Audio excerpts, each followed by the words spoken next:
Aku sakit pinggang pun pijit tu je. Bohong. Okey.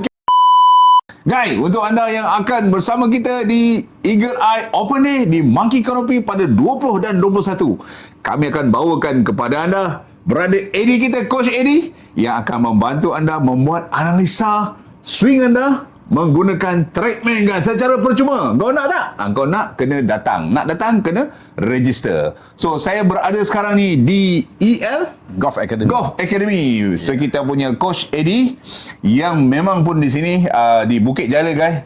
Membuat analisa tentang swing. Hari ni kalau ikutkan nak analisa swing aku, tapi sakit pinggang lah bro. Kau tengok swing aku macam mana. Okey, kita boleh swing. So nanti dekat Eagle Eye, you boleh swing dan kita ada TrackMan dan you all boleh tengok analisa. Okay, ini adalah pukulan sakit pinggang.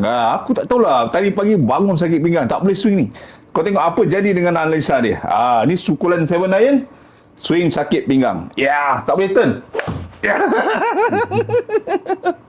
Alright. Okay, kita dengar macam mana Eddie analisa aku punya swing yang sakit pinggang. Alright.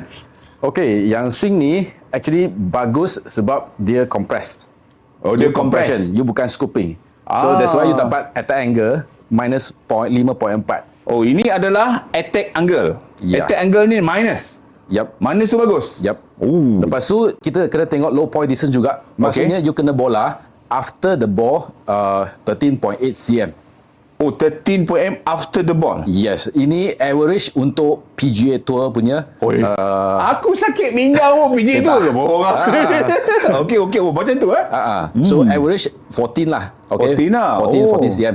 Okay, kalau inch 4.5 inch.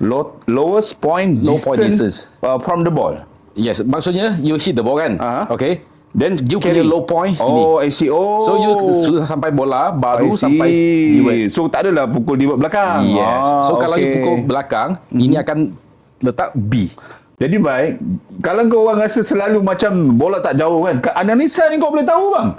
Rupanya compression tak bagus. Kan. Compression. Okay. Tapi sini kena tengok ada sikit masalah. Okay. Sebab you punya club path dan outside in.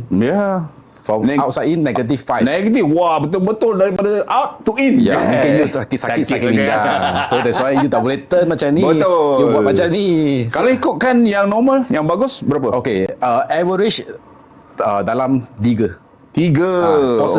Positif 3. Yes. Masuk dia in out lah. Yes. Kalau plus more than 3 pun tak bagus lah. Tak bagus sebab terlalu dalam kan. Nanti you tak boleh turn sebab sini sudah stuck. You sini stuck, nanti you pukul macam ni kan. You punya cup face open.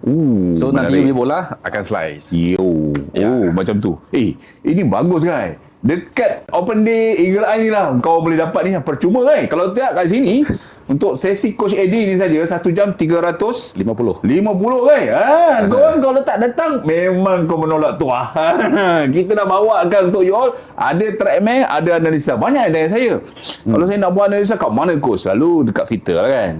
Jadi fitter dia punya orientation dia adalah untuk fit the club for you. Tapi kalau Coach Eddie dia akan tengok you punya analisa swing untuk betulkan you punya swing. Macam mana nak betulkan. Itu yang bestnya. Okay, Eddie. Kita pesan kat dia orang. Mari sini. Kita pesan kat dia orang. Okay. Jangan lupa. Kita datang 20 dan 21. Di Eagle Eye Driving.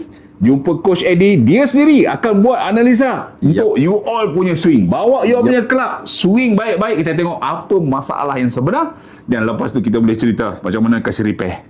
Boleh. Okey, jangan lupa komen, like dan share. Bye-bye. Manis-manis jengke datangkan